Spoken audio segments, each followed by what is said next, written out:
Hey everyone, Darlinian here. Welcome back to my dungeon. Today we're going to do something a little bit different. My party still continues their adventure on Stormwreck Isle. However, I do need to get some more minis painted for Chapter 4, which is the Clifftop Observatory. So unlike all the other episodes where I'm doing creatures, today we're going to be doing some terrain. And this is the 4 alabaster statues that are just situated right by Sparkrender, the main villain of Dragons of Stormwreck Isle. So it has to do with part of the puzzle. I'm not going to get into it, but I do feel it's important enough to actually paint. With the alabaster statues, you can actually, showing you a quick reference here, you can do them solid white like we're traditionally used to seeing, but over time these things can be stained or, discolored. So I want to kind of give it that old feel. So essentially the alabaster statues are supposed to be scholars pointing or gesturing in a direction. So to represent those 4 statues, I was able to find these human wizards, and I ended up getting 4 of them. I believe I'm going to go with this one who's pointing with this staff. So you can get yours at Level Up Games in Mississauga, Ontario, Canada for $5.95 Canadian plus shipping and taxes.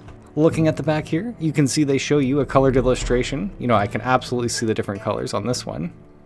And the different poses. That does look like it would be a lot of fun to paint with like the gold trim and stuff or the gold staff. However, we are not doing that. We're sticking to super simple, extremely basic alabaster one-tone color, and then I'm going to actually add a tone at the end of it. And then maybe some highlights with the dry brush, but like 3 stages on this guy. So let's crack this open.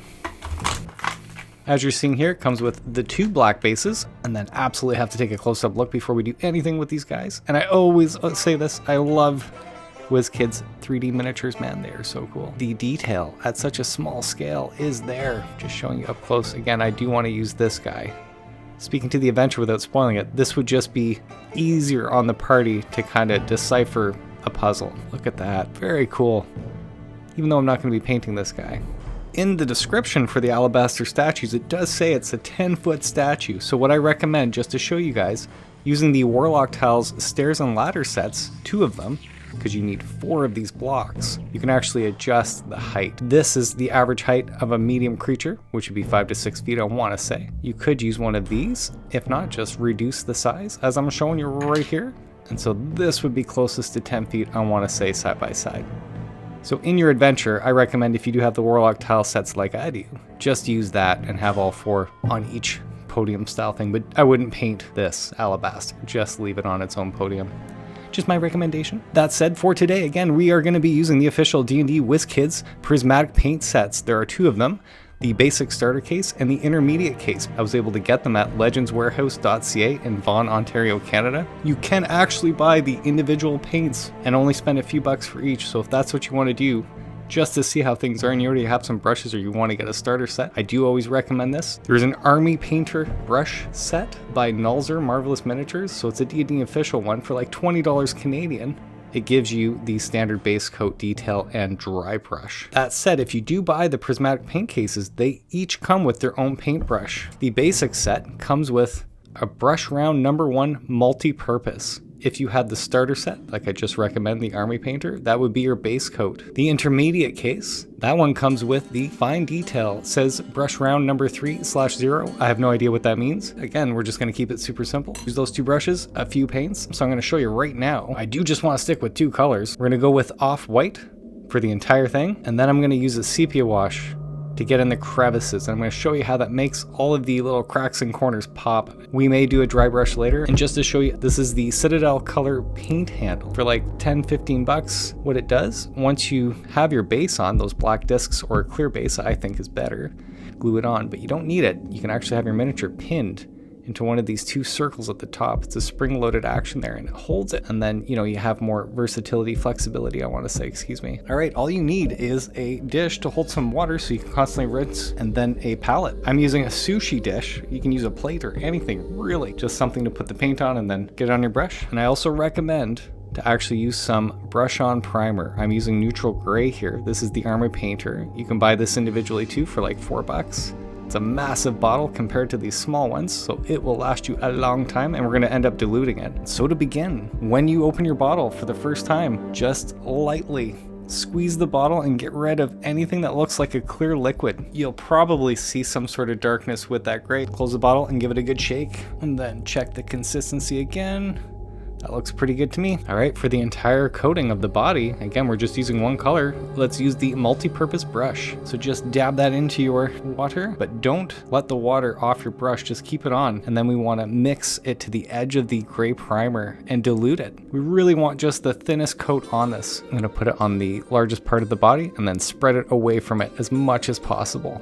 I don't wanna let it pool in. You guys hear me say this all the time if you see my other videos, but this is what retains that detail. Don't let it pool up in his face. Take it on your brush and then move it somewhere else. Take it on your brush, put it somewhere else. Even though you want to go back for more right away, like it seems like it's drying up, just keep going. Just keep spreading out from that. Ooh, see that? That popped up just to show you that's why you do want your bases on there first if you're to use this handle, which I do recommend, but for now I'm just gonna hold it. You do want to get right in the crevices. You can see underneath the cape here.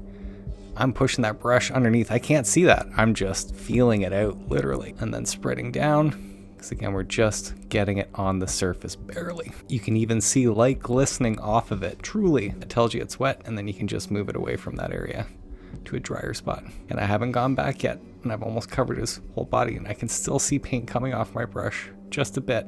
All right, now I'm going back for some more primer. I'm gonna lightly touch the brush in the water, keeping that water in again, mixing it all around with that primer, dabbing it on my plate or palette, just making sure there's not an overloaded amount on the brush so it doesn't puddle up. Going to the back area here real quick. Getting underneath that cape even though you can't see it. Yeah, because I don't have that circular base on him yet. It's very hard for that paint handle to work, but I still recommend it for sure. I mean, I've used it in other videos. Ooh, the back of the leg right here is easy to miss, and there's a little bit of clothing right in front of his leg. But yeah, it doesn't take long at all. Just be patient and you won't ruin that detail.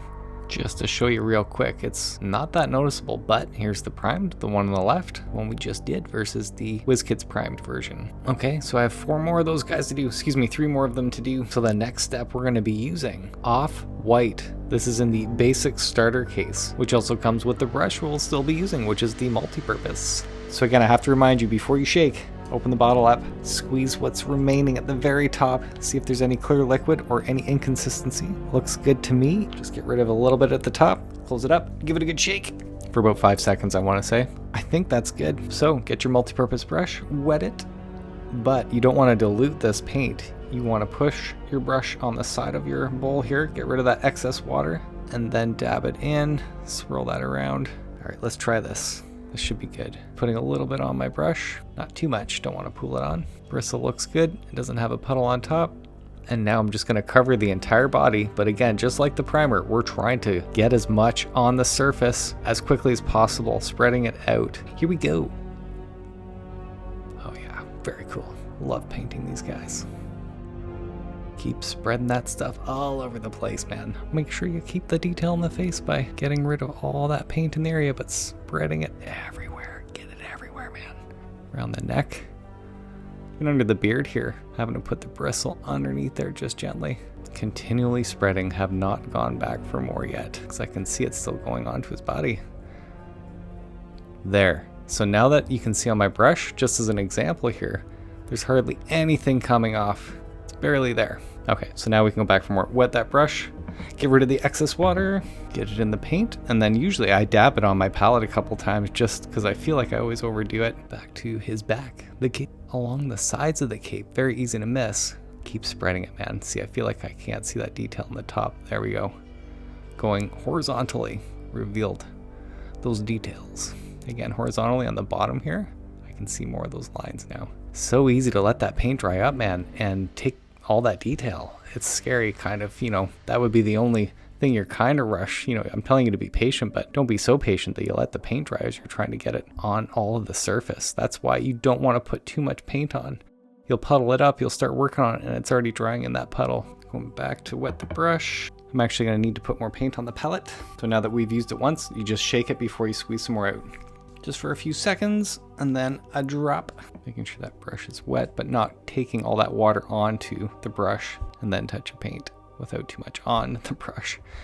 And just to be sure, as an example, that's pretty good. I can see the bristles. If there was like a little drop of liquid, you'd be able to tell.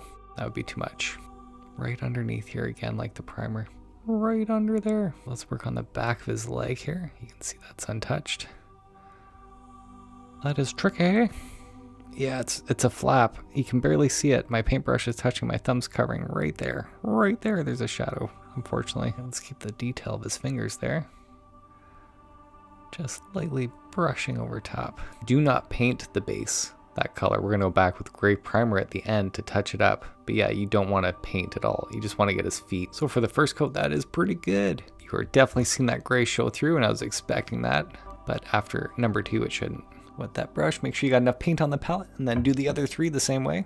And it's probably best, wherever the detail is, you actually don't want to start putting the paint there. Go on a bigger surface or larger area, and that way when you're spreading, you can go into those detailed areas without worrying about too much paint going in there right from the get-go.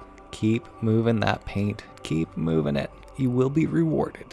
Also too, when you're going with one direction down, instead of doing this and this, that's where it kind of gets like muddled a bit. It really helps keep everything smooth looking with that paint. And be sure to wet that brush once you're done that first coat. Let everything dry for maybe 5 to 10 minutes, maybe a little longer. You'll be able to tell if there's some sort of glistening going on, but absolutely make sure they're dry. So this is the second coat for Off-White. Give it another shake. Wet the brush, get rid of the excess water, and then proceed with the second coat. Ooh, I went to put some on, and you can see, I have to show this as an example, there's a bit too much on there. This is where we want to definitely make sure we get rid of that excess by touching the palette, smearing some off, looking at it again. There, now I can see the bristles. Otherwise, you're just going to get rid of that detail, especially on the second coat. You know, every layer we put on, it is getting rid of that detail, inevitably. Here we go. I'm gonna start from actually the back of the cape because it's just such a large surface with not a lot of detail, and then I'm gonna spread into the detail, or try to. I wonder if I have to do a third coat for this, guys. Won't know until we let it dry. It's tackier from that first coat of paint for sure. Feels like anyway, but we won't know again until we dry it. Now I'm wetting the brush, getting rid of the excess water, and going in for more Off-White, making sure there's not too much on my brush by smearing it a bit. You can see how that paint just covers up that detail in the middle, that cross. It looks like a cross there. So we want to make sure we're spreading away from that main area, but not letting it dry up too quickly. Going into the arms, the face. Just constantly going over and over, just because we want as little paint on there as possible to surface. You can totally see underneath that cape compared to what we're doing right now, that second coat. Wow, what a difference. Beautiful. I'm very happy. Well, I'm going to see it dry. Hopefully we don't have to do the third coat, but it's very possible. But for sure, we'll need to touch up. You won't know until it dries. That's okay. Doesn't take long at all. So be sure to wet your brush right away. Get rid of all that paint, grab your rag. I'm using an old t-shirt again. I grab from here where the silver part is and then pull down. That way I'm not, you know, rustling the bristles. Rustling the bristles. Rustling the brush bristles is what I'm trying to say, man. And then pulling down. Just trying to make the brushes last a lot longer, that's all. So I'm just setting the brush down, showing you guys one coat versus 2, and this is still wet. I mean, I haven't given this any time. Hopefully you can see the one on the left. It has 2 coats. The one on the right, just the one. Yeah, for me that's super evident. Big time, big time. But I am seeing gray show right here through it already. Either way, I have to do all 4 of them again, second coat, and then once they're all dry, we'll see what it looks like. All right, after 2 coats, I can still see gray showing through his chest. I think you can too, and I do not want that. I do want one solid color. And underneath the cape there, yeah, it's still showing through. I don't want to apply a 4th one, but man, if I have to, I will. Okay, shake that bottle. Squeeze out a little bit. Wet the brush. Push the excess water on the side out. This should be it, but I have to be careful not to let it get too much. After 3 coats, you know, I didn't expect to do 3. I have to show you this. I still see gray showing through, but I mean, you could get away with it easily. But I want to do a 4th coat just cause I've already gone this far, man. It's the cape. It feels like the cape really isn't taking the same way. It has a tackiness to it as you're painting over top, even though it's dry. So yeah, be careful. You do not want to have chunks or anything going on. I'm gonna do one more coat on all 4 of them. See, after 4 coats, man, you know, that's definitely good to go for me. You know, I still see some of that gray showing through there. Yeah, you can see it. So almost there. Just gonna touch up the capes. So when I say one direction, just from up to down. While we're waiting for that to dry, what we can do is the base. So back to the gray primer. We're just gonna brush on the very base around their feet, and then that way it keeps everything nice and clean. Give it a good shake. And for this part, we're gonna go and use the fine detail brush. That way I'm not gonna get as much surface being covered with paint, you know, less bristles, more control. Wet that brush, get rid of the excess water, get your primer, lightly dab it in. You don't need a lot on your brush.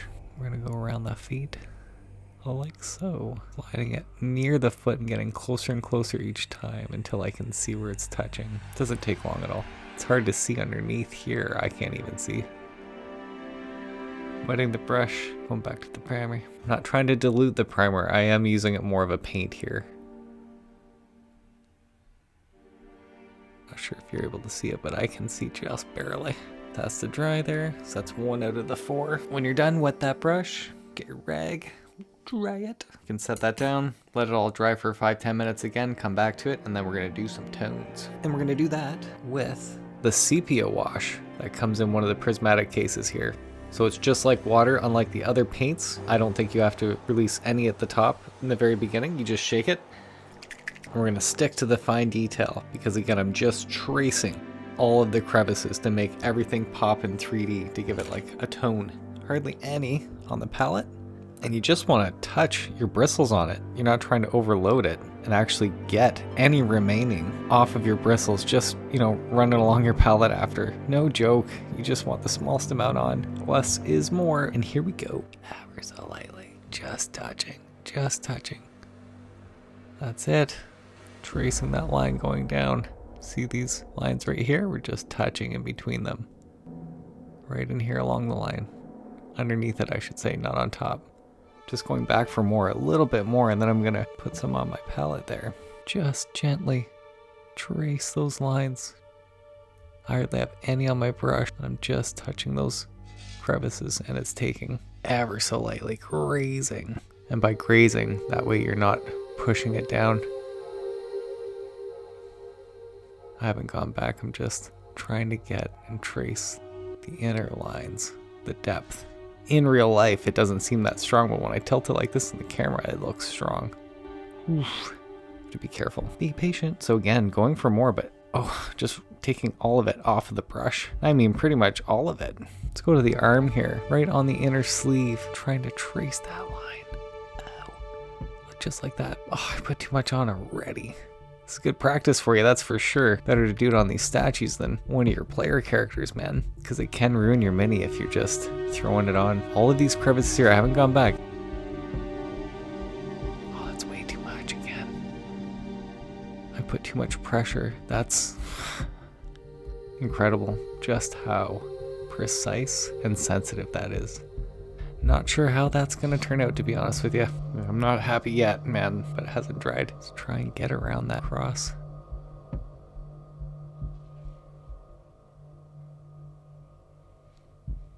Even his eyes. I don't think there's enough on my brush. Smearing it again off so I don't overload it like that. And the nose underneath the shadow, and then along the beard underneath, along the side, along underneath the forehead, the head.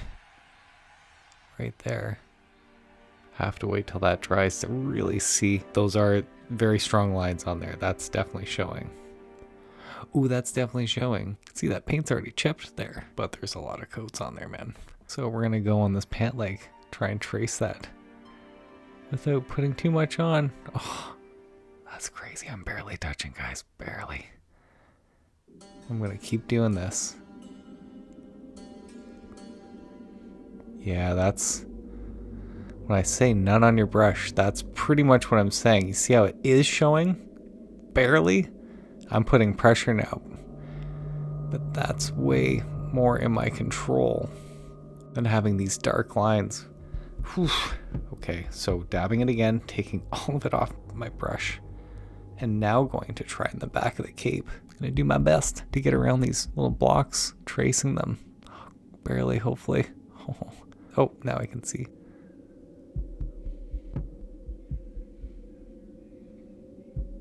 Then up top here. Yep, that is what I want. So subtle. Yeah, you definitely want to take it all off your brush. It's just way easier. Oh, his fingers right at the edges. Just showing you a quick example of putting too much on your brush. It's not that it looks bad to me. You know, I want more of that effect where it's so subtle. A little stronger actually here. See, I'm gonna put more on. Get it all off the brush. I have to keep saying it. There, just lightly grazing the edge. If you can, just lightly trace that if you can. See that? Where that chipped paint is? Along the line here, on the inside if you can. It's actually tricky. Okay, number 2, taking on the brush and getting rid of it. So that's better than what I had before. Still a little strong in the inner chest there. Hasn't dried though. Okay, let's try and get his legs here. Right in that line.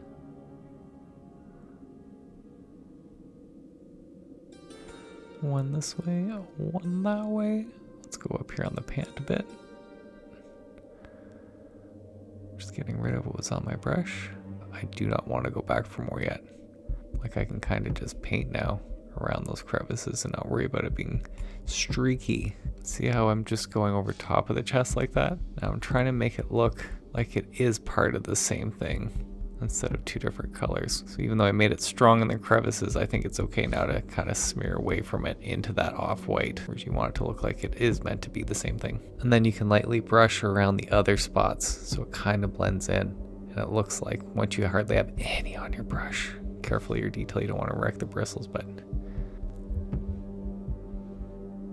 that way it looks closer. All right, so after doing all of that, usually I just get in the crevices, but man, no, I had to actually bleed it in, like have the brush just lightly paint afterwards, just to make it look like it's more of a natural thing. Here it does not look natural to me, so what I'm gonna attempt to do is dry brush with the off-white paint that we used to paint the body, and then it's gonna lightly touch the top surfaces and hopefully not make it look as muddy. We'll see. So in the Army Painter D&D Nulzur's brush set, it comes with a dry brush in there, one of the 3.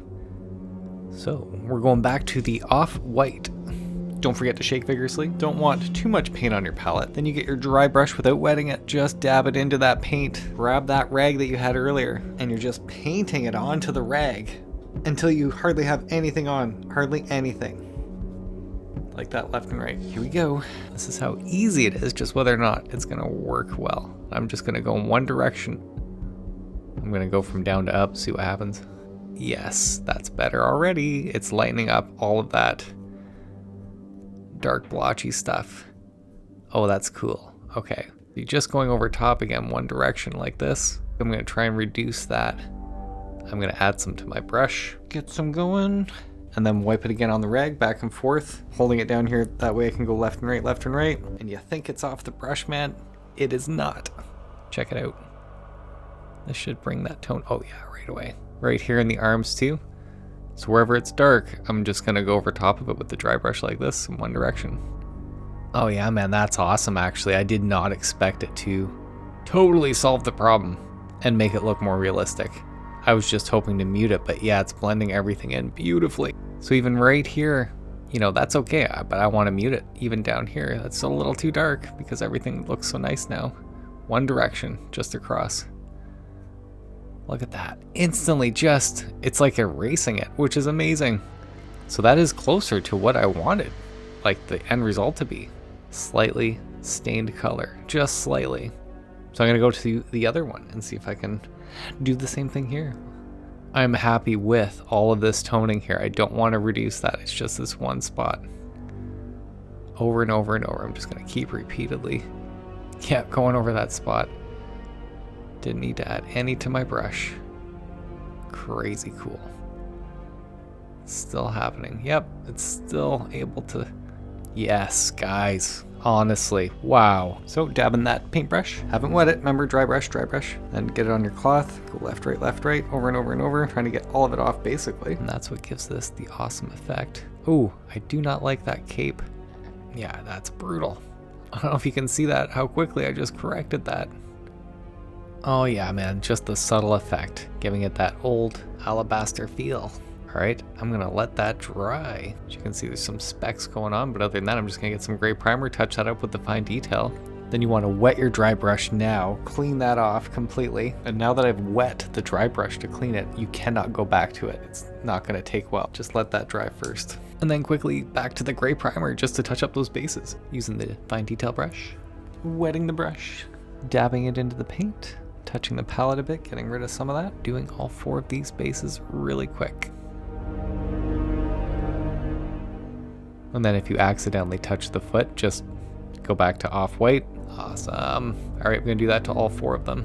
All right, so that's all 4 alabaster statues for Dragons of Stormwreck Isle, Chapter 4, Clifftop Observatory. Yeah, if you guys liked the video today, please click that like button, and if you'll want to see more of my content, please subscribe to the channel. And for all of you that have subscribed to the channel, thank you so much. I super appreciate it. Until the next one.